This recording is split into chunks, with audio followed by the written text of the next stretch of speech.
It has been a very wild offseason for the Atlanta Falcons so far. This team went out and they made the biggest splash of free agency. They landed Kirk Cousins, their next franchise quarterback for the next 3 to 4 years, and they just traded Desmond Ridder as well.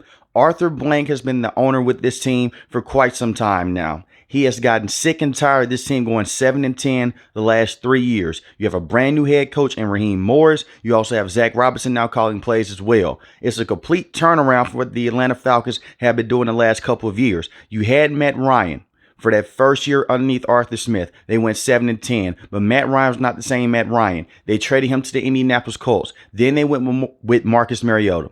Marcus Mariota was not the right quarterback with this team. He's a backup at best at this stage of his career. Then they went with Desmond Ridder. Desmond Ridder had more turnovers than he did passing touchdowns.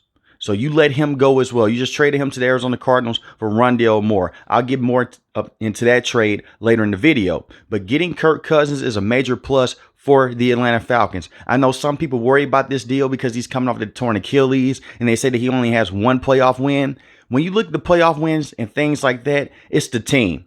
When you go back a year ago, it was not his fault that the New York Giants came into Minnesota and they beat them down that way. When you look at what happened in that game, that defense was horrendous. They could not stop anyone. Kirk Cousins held up his point of the deal. Now, is Kirk Cousins this top 5 quarterback? No. But he can come in and he can offer a lot of value to the Atlanta Falcons playmakers. Guys like Drake London and Kyle Pitts as well, Bijan Robinson, and also Tyler Algier. And the biggest thing is Kyle Pitts at that tight end spot. Now, if he is not able to go out there and get good production with Kirk Cousins, you can just write him off as a bust. I can say that right now because that's the one position that Kirk Cousins can get the most out of. We can go back to his days with the then Washington Redskins because they were the Washington Redskins at that time. He utilized Jordan Reed in a special way. And Jordan Reed was a very good tight end with that team. Similar to Kyle Pitts in terms of style and makeup.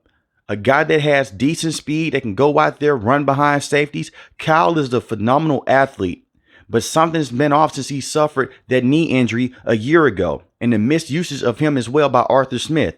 And it wasn't all on the coaching staff. A lot of times he'll go out there and just check out of plays. You can't have that right now. You have a veteran quarterback that's going to feed you the football. It was certain points in times this game, he only had 2 to 3 targets. That was it.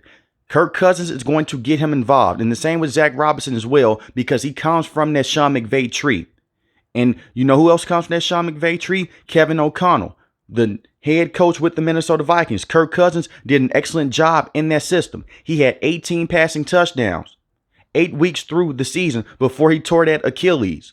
Now, the offensive line is going to be key with this team and run blocking and pass protection because Kirk Cousins, he can extend the play, but to a certain extent. He's not just a statue back there, but at the same time, he's not going to have the same rushing abilities of guys like Josh Allen and Lamar Jackson. And that's not what we expect out of Kirk Cousins. So you want to make sure that you can protect him and give him enough time to read the NFL defenses. Now, you have a guy in Drake London, phenomenal wide receiver. He has the same ability as Mike Evans for the Tampa Bay Buccaneers. I think that he could be a very good number 1 wide receiver with this team. I'm not worried about him. This is a guy that had 905 receiving yards in the season and only 2 receiving touchdowns. I think that he would benefit a lot from Kirk Cousins coming in as well. But this team also went out there and they signed Darnell Mooney. Darnell Mooney, solid wide receiver. This is a guy that had a lot of big moments with the Chicago Bears. Just a couple of years ago, he had over 1,000 yards receiving, and he did get force-fed at that time with the Chicago Bears because he was the only option with the team. You look at him this season, 414 receiving yards, 1 receiving touchdowns. He averaged 13 yards a catch, 1 receiving touchdown. He averaged 13 yards a catch. He's a burner. He's going to go inside the slot, take the top off the defense. The reason why his numbers were down this season, he dealt with a lot of injuries, and that's something that you're going to have to deal with moving forward with him. He's a slender type of wide receiver. He doesn't have the big body, but he can go out there and he can open up things for other guys as well. But he's going to go down there and be a consistent deep target for Kirk Cousins. And you also have Rondale Moore as well. Like I mentioned earlier in the video, they traded Desmond Ridder to go get Rondale Moore. Now, Rondale Moore, solid wide receiver. I'm not going to come on here and make it seem like that this kid's a top 1 or top number 2 option at the wide receiving spot. But this is a guy that can go out there, take the top off the defense, and can make some plays in space. I think that he'll be a solid wide receiver as well. The Atlanta Falcons should not go wide receiver in the NFL draft. Matter of fact, they should not be touching the offense within the first 3 picks. You have to continue to go defense out there. You got your franchise quarterback in Kirk Cousins. You have to go out there now and possibly get a backup because Taylor Heineke is the backup. If you're comfortable with him, you can keep him around. But trading Desmond Ridder, that's a big deal for the Atlanta Falcons because that was an Arthur Smith pet project. And they basically just gave up on him in his second season. Now, when you look at the entire Falcons roster, the defense carried this team for majority of the season. They were 11th in total defense, 8th in passing defense. Now, Zach Robinson is going to have to come in, establish the line of scrimmage with the offense. I'm going to get back to the offense in just a second. But when you look at this defense was very strong. But you have to go out there and you have to get a solidified pass rusher. They can still go out there and target a Chase Young. They can still go out there and get one of those veterans like a Jadeveon Clowney. Or they can run it back with a guy like Bud Dupree. And I do think that Bud Dupree gave you a lot of good snaps this season. Bud Dupree's not going to go out there and get over 10.5 sacks in the season. But he's a good veteran pass rusher. You can keep him around. You can bring him back. You also had Calais Campbell. Right now, he's no longer with the roster. They can still go out there and they can re-sign him as well. He gave you a lot of big-time moments. But it was a secondary with this team. Jesse Bates was a free agent last offseason. You bring him over. 89 solo tackles, 3 forced fumbles, 6 interceptions on the season, 11 pass deflections. He looked phenomenal. One of the best cover safeties in the NFL. Clark Phillips gave you good snaps as well at that cornerback position.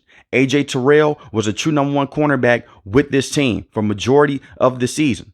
And I like A.J. Terrell a lot. Just because you're not out there getting interceptions and you're not doing things like that does not mean that you're not going out there and you're not being a big-time corner. And this defense was hurt a lot because of the turnovers by the offense. And that's the thing with Kirk Cousins. He has to take care of the football. Just because the defense went out there and they did their thing, it's not a guarantee that this defense will be the same for this upcoming season. It could have just been lightning in a bottle. But with the pieces that they do have on the defensive end, I think they'll be okay. And the same with Raheem Morris as well. Now, Raheem Morris was an awesome defensive coordinator for the Los Angeles Rams. He's a very good defensive coach. This is his second stint as being a head coach in the NFL. He did not have that much success with the Tampa Bay Buccaneers. So some people question him. I think that Raheem Morris has to come out here and they have to go into the NFL playoffs and they have to win some playoff games because if they don't, Arthur Blank more than likely will move off Raheem Morris in a year. And I'm not exaggerating when I say that. Arthur Blank is coming out here and he's being very aggressive with that checkbook right now because he's tired of losing. The Atlanta Falcons have the talent, especially on the offensive end. If Raheem Morris cannot get this thing to gel together, he's going to be done within a year. And some people may say that's not fair, but look at the power plays that this team has made, the trades that this team has made, bringing in Kirk Cousins, giving a quarterback $100 million, that's a big deal. I don't care who you are. That's a major deal for Kirk Cousins. So they have to go out there, win some big time football games, and they have to be the best team in this division. Right now, on paper, they are the best team in this division, but you do have to let things play themselves out. We are a long ways away from this upcoming football season. We're a long ways away from training camp. You do have the Tampa Bay Buccaneers. They went out there. They won the division last season. And then they also went out there and they won a playoff game against the Philadelphia Eagles as well. Baker Mayfield has a lot of confidence, and they still found a way to keep Mike Evans with that roster. And you have Chris Godwin as well. You look at the New Orleans Saints. They're an older team, but they have a brand new coaching staff, it seems like. Dennis Allen is still there. You guys know how I feel about him. I do not have that much confidence in Dennis Allen, but they're changing their offensive philosophy right now. So the Saints, they have some talent over there. And the Carolina Panthers, they're rebuilding that offensive line. They're still in that rebuilding stage right now. So right now, the favorite would have to be the Atlanta Falcons because right now, as I record this video, Kirk Cousins is the best quarterback in this division. And I do think that the Atlanta Falcons have a pretty good chance to win this division for this upcoming season. But anything can happen. Injuries can happen. Coaches could be a letdown with the team. But you look at what the Falcons have done. This is going to be one of the most hyped teams this offseason because we're not even going into the NFL draft just yet. We're still a couple weeks away. But I do know this for the Atlanta Falcons, you have to draft an edge rusher, whether it's Dallas Turner or Jared Verse, or you move back in the NFL draft. It makes zero sense right now to draft a quarterback in the first round. You can get a quarterback in the second or third round and let him develop underneath Kirk Cousins, but I do not think that's what the Atlanta Falcons are going to do. They're all in right now. They're trying to win this division right now, and they're trying to capitalize on this division being weak right now. That's what they're trying to do. But like I said, man, things change year to year. This is not the same Atlanta Falcons team with Arthur Smith. That's not going to be the same Carolina Panthers team in the past that had Frank Reich. They're entering a new era with Dave Canales, and the same with the New Orleans Saints as well, and the same with the Tampa Bay Buccaneers. So a lot of these teams, they have a lot of weaknesses right now in this division on paper. But at the same time, when you look at how stacked this Atlanta Falcons team is, if they do not go out there and they do not win this division, major changes will be needed again with this team. But I have high aspirations and I have high hopes for this Atlanta Falcons team to go out there and be in contention to go and win some playoff games and definitely win this division. But let me know in the comment section below, how do you guys feel about the Atlanta Falcons, and will this translate into playoff wins for the Atlanta Falcons by going out there and making trades and getting Kirk Cousins? If you're new to the channel, hit the subscribe button. If you like the video, hit the like button. Most importantly, want each and every last one of you guys stay safe, stay positive. Thanks for watching the video, guys. God bless. Peace.